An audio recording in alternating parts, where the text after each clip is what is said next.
E aí, investidores, sejam muito bem-vindos. Mais um vídeo. Hoje a gente vai falar do último relatório gerencial do MXRF11 que ele acabou de divulgar. Vem aqui comigo para a tela do computador. Pessoal, estamos aqui então no site do Funds Explorer para a gente ver algumas informações. Depois a gente vai para o relatório gerencial. Bom, MXRF11, fundo com o maior número de cotistas da nossa bolsa, é um fundo muito interessante, liquidez muito boa. Nesse mês ele surpreendeu, pagou um yield aí de 1,22%, mas a gente vai entender que esse yield provavelmente ele não vai continuar acontecendo nos próximos meses, tá? A gente vai entender tudo isso no relatório gerencial. Patrimônio líquido 2,3 bilhões. Preço sobre valor patrimonial está bem próximo, então o valor patrimonial dele está bem próximo aí do valor de mercado. Pessoal, antes da gente ir para o relatório gerencial, deixa eu mostrar para vocês aqui os proventos, né? Especificamente aqui essa parte do dividend yield. Olha só, o fundo ele começou a aumentar os seus proventos em função das altas aí do IPCA, né? Até chegar nesse mês que nós estamos aí, que nós recebemos, na verdade, né, referente ao mês de julho, de 1,22% de dividend yield. Então isso, pessoal, mostra, né, que o fundo é bastante interessante. Mas muita gente tem se perguntado, será que ele vai continuar pagando bastante? Será que ele vai continuar nesses 12 centavos por cota? A gente vai entender isso no relatório gerencial, mas já adianto para vocês que a minha opinião é que não, ele não vai continuar pagando esses 12 centavos por cota, ele deve ficar na faixa aí dos 10 centavos. Então estamos aqui, julho de 2022, comentário do gestor. O IFIX começou o semestre com alta de 0,66%, voltando a ficar em terreno positivo em 2022 de 0,33%. Então, assim, não mudou muita coisa. As medidas adotadas pelo governo para conter o avanço dos preços dos combustíveis e da energia elétrica seguem contribuindo para a queda das expectativas da inflação nesse ano. Então, a inflação IPCA está com tendência de queda. Em julho, o IPCA fechou em 0,68 negativo, ou seja, uma deflação, e nós temos aí uma projeção de nova deflação para agosto. Então, provavelmente o IPCA deve continuar negativo. No lado do PIB, o primeiro semestre se mostrou muito promissor, com o mercado elevando as projeções para alta de até 2% ao ano.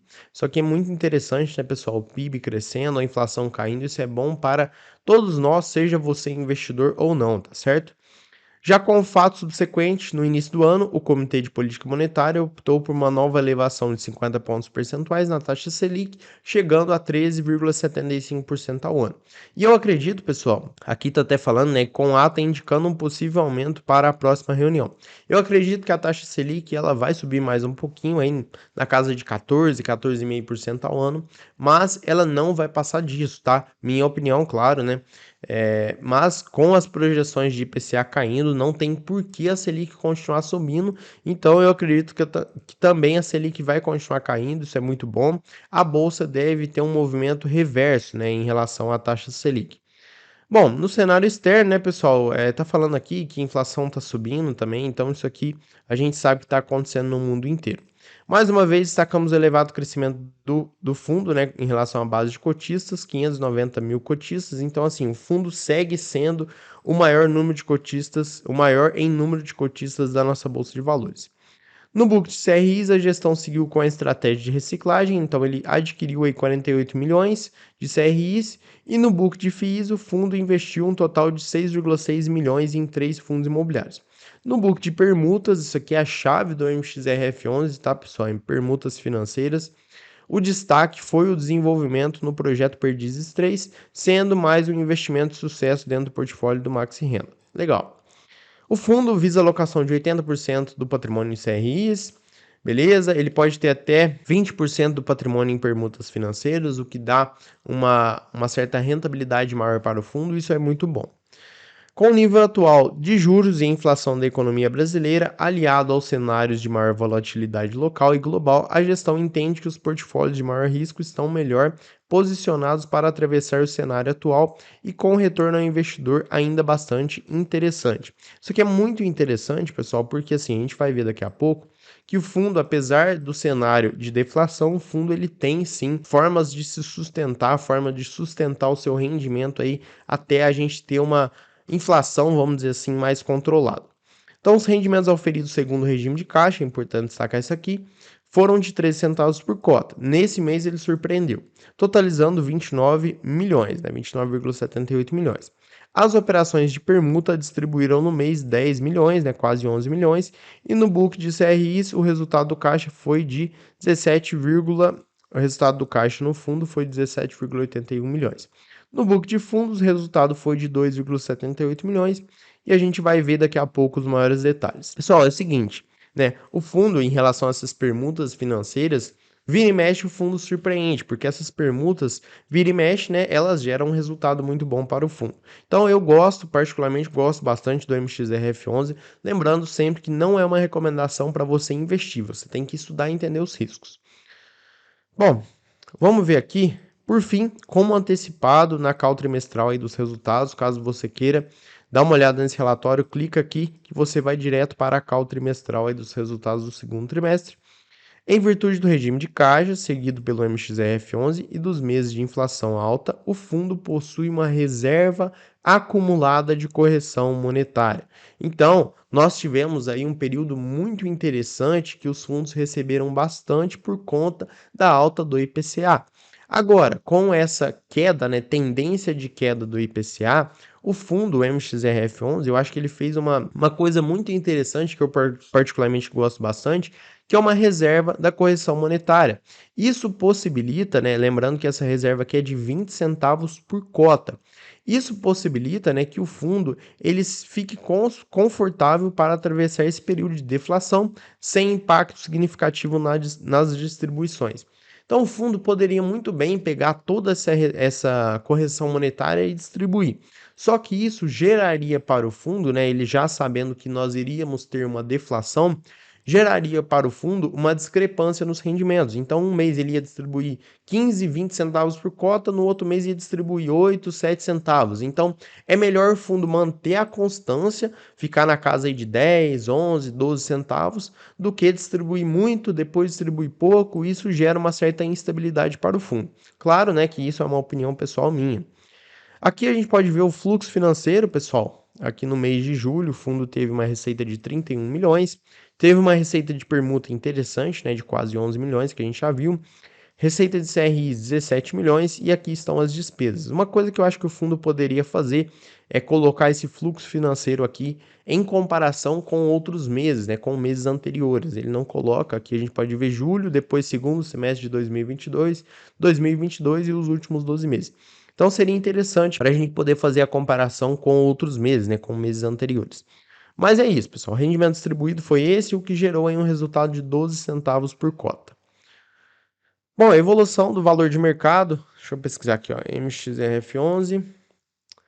Pessoal, o MXRF11, né, pegando aí nos últimos 5 anos, ele tem uma certa estabilidade nas cotas, né? Claro que ele subiu, depois ele caiu, assim, mas é uma certa estabilidade que ele tem. Isso aqui foram algumas justificativas, depois a gente teve aí a pandemia que fez todos os fundos, todas as ações caírem. Então isso tudo aqui indica que o fundo ele é bem estável no longo prazo. Bom, em relação também ao volume, né? Volume médio, o fundo tem um volume muito bom, afinal é o maior fundo aí em número de cotistas, então gera um resultado de liquidez, gera uma liquidez para o fundo muito boa. Resultado financeiro, aqui a gente pode ver melhor, né? O detalhamento melhor aí da distribuição das cotas, né? Por cota, melhor dizendo. Então, assim, o resultado principal por cota provém aí das receitas de CRIs, né? Isso não é novidade. Só que, olha só, em alguns determinados meses, como que a gente está vendo agora em março e também em julho, as receitas de permutas financeiras, elas surpreendem. E é isso que é o bacana, né? Isso mostra que o fundo, em alguns meses, ele vai surpreender no rendimento. Resultado financeiro acumulado nos últimos 6 meses, né? É um compilado aí dos últimos 6 meses. O principal, como eu disse para vocês, são receitas de CRIs, mas tem uma receita importante também de permutas financeiras e uma receita também interessante de cotas de fundos imobiliários. Pessoal, já adianto para vocês aqui, depois a gente vai ver com mais detalhes os fundos imobiliários, mas que o investimento desses em fundos imobiliários, ele geralmente ele é especulativo, ele é para o fundo ter uma liquidez de caixa maior. O que eu quero dizer com isso? Por exemplo, Quando o fundo investe em fundos imobiliários, por exemplo, o MXRF11 ele é um fundo de CRIs, mas ele investe em fundos imobiliários porque, ao investir em fundos imobiliários, o fundo tem uma liquidez interessante, então ele consegue resgatar aquele dinheiro, aquele investimento com uma certa pressa, caso seja necessário. E também o fundo, com o passar do tempo, ele vai recebendo rendimentos, isso é muito bacana. E outra coisa também é que se o fundo conseguir, né, ele consegue comprar por um valor menor, depois vender por um valor maior essas cotas e também tem o ganho de capital. Então, assim, o fundo ele opta por investir em cotas de fundos imobiliários por conta dessa estratégia, né, uma estratégia mais especulativa, vamos dizer assim, certo? Rentabilidade do fundo, pessoal, rentabilidade muito interessante, né? Se a gente considerar aí o valor da cota mais os rendimentos. Então isso é muito bom. O MXRF11, assim, de modo geral, é um fundo bem tranquilo assim para você poder analisar, que ele não muda muito, não tem muita polêmica envolvida. É um fundo que os investidores, né, gostam bastante. Bom, o portfólio do fundo, a gente pode ver que ele tem 3 quartos aí em CRIs, tem permutas financeiras 9%, lembrando que essas permutas, como a gente viu, podem chegar a 20%, cotas de FIIs 15% e um pequeno percentual aí de caixa. E os ativos objeto aí, a gente pode ver que 50% é crédito corporativo, isso aqui me deixa com uma tranquilidade maior nesse momento que nós estamos vivendo. Por isso que eu acredito que, mesmo nós tendo aí uma projeção de queda no IPCA, a gente vai continuar vendo um bom rendimento do MXRF11, na casa de 10 centavos, talvez um pouquinho menos, talvez um pouquinho mais, mas isso não vai fazer com que o fundo fique ruim, tá certo? Ele só vai diminuir um pouquinho aí nos rendimentos, mas sem problema nenhum. Bom, aqui tem a taxa média por indexador e spread, né? São taxas médias menores, tá, pessoal? Se você comparar aí com fundos, com outros fundos imobiliários do segmento de papel. Só que o MXRF11 ele também tem um risco moderado, então você tem que entender que a taxa também está sempre atrelada ao risco do fundo, beleza? Bom, a distribuição do portfólio por indicador de taxa média, né? É isso aqui. 49% é pelo IPCA mais INCC e 35% é pelo CDI. Então, assim, o fundo está bem apoiado no IPCA e no CDI. E tem uma parcela de 15% também no IGPM. E aqui, falando rapidamente dos fundos imobiliários, pessoal, a maior exposição aí do MXRF11 é no SPVJ11, um fundo imobiliário do segmento de varejo, com quase 25% aí em relação a todos os fundos imobiliários. Depois tem GTLG11 com 18,61% e DGR11 com 11,84% e esses outros fundos imobiliários aqui. Pessoal, aqui certificados de recebíveis imobiliários, né? O fundo, ó, no mês de julho a gestão seguiu com a estratégia de reciclagem de portfólio visando novas aplicações com relações risco-retorno interessantes. O fundo adquiriu 35 milhões do CRI Elbor, 4,28 do CRI GPA, 0,89 do CRI Vitacom e 8 milhões do CRI Império. E no lado das alienações, ou seja, das vendas, o fundo vendeu 1,5 milhão do CRI Mitre e 1,20 milhão do CRI Império. Então o fundo fez aí algumas reciclagens, tá certo? E aqui a gente pode ver então os comentários do gestor a respeito dos novos ativos de crédito imobiliário adquiridos nesse mês de julho, né? Então tem aqui, pessoal, todo o detalhamento, tá? O valor que foi investido, a taxa, né? CDI mais 2,4% ao ano, esse aqui é IPCA mais 6,7% ao ano. Lembrando sempre, pessoal, quanto maior a taxa, maior a tendência que aquele CRI, que aquele ativo que ele investiu, seja mais arriscado, tá certo? Então lembrar sempre disso. Certificados de recebíveis imobiliários, né? Lembrando que esse aqui são os indexadores dos CRIs. Olha só que interessante. Isso aqui é uma parte interessante também, pessoal, porque o fundo ele é bastante dividido entre IPCA e CDI. Isso possibilita ao fundo, né, uma maior, como é que eu posso dizer para vocês? Compensação entre os dois, tá certo? Então, por exemplo, no HCTR11, que a gente fez live dele ontem aqui no canal, ele tem uma exposição muito grande, né, em IPCA, né? Praticamente aí todos os CRIs dele atualmente são atrelados ao IPCA. Então, o fundo acaba que ele sofre um pouco, apesar do HCTR11 ele ter proteção contra a deflação, mas é um ponto que eu quero chamar a atenção para vocês. Já podemos ver essa diferença aqui no MXRF11, que 54% é pelo IPCA e 45% pelo CDI. Setores, pessoal, fundo bem diversificado aí, tem investimentos então em residencial, alimentação, shopping, saúde e agronegócio e uma parcela aí em outros, né, 19%. Vencimento e duração, isso aqui é uma coisa que me deixa tranquilo também, me dá uma paz de espírito, é ver que o vencimento aí dos CRIs do fundo é depois de 2029, isso aqui é muito bom para os investidores de longo prazo. Então assim, o fundo, ele é para você poder investir, para você poder carregar, para você poder pensar nele no longo prazo, tá certo?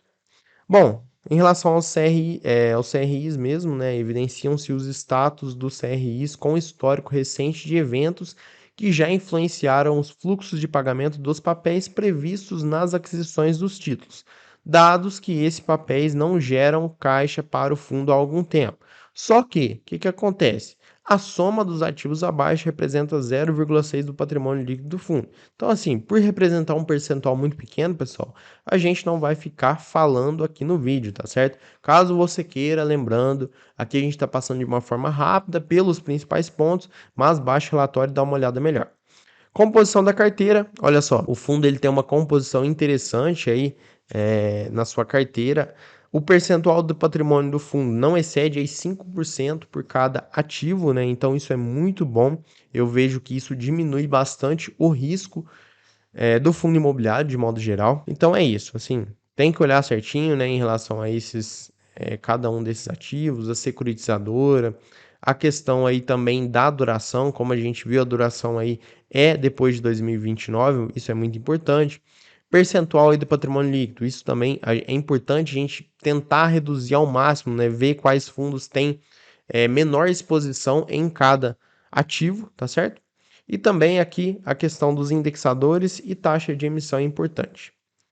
Bom, vamos continuar aqui. Deixa eu ver aqui, composição da carteira. Ah, tá, o detalhamento dos ativos, né, pessoal? Então, isso aqui, como eu disse para vocês, caso você tenha interesse, dá uma lida melhor, baixa o relatório. Mas aqui é só um detalhamento a mais, né, dos ativos, para você poder ver certinho como que funciona. Mas é isso. E por último, aqui para a gente finalizar, permutas financeiras, olha só. O fluxo de caixa das obras oriundas das permutas financeiras são fluxos recorrentes. No entanto, oscilam em função da dinâmica das parcelas pagas pelos compradores das unidades.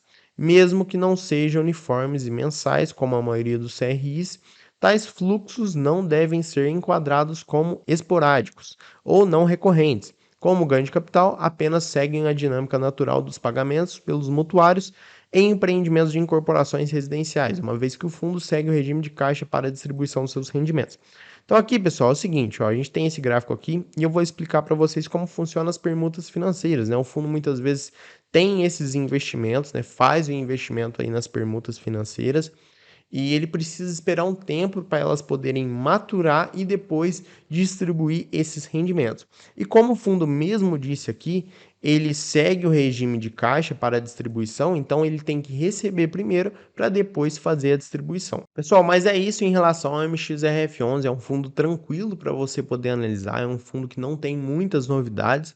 E de modo geral, é um fundo que eu digo que tem um risco moderado, que paga até razoavelmente bem, então vale a pena você estudar, beleza? Se ficou alguma dúvida, deixa aqui para mim nos comentários. Se você puder curtir, se inscrever, ativar as notificações, deixar um comentário também, isso tudo é muito bom, motiva a gente faz essa interação, beleza? E eu vou ficando por aqui, um abraço e até amanhã.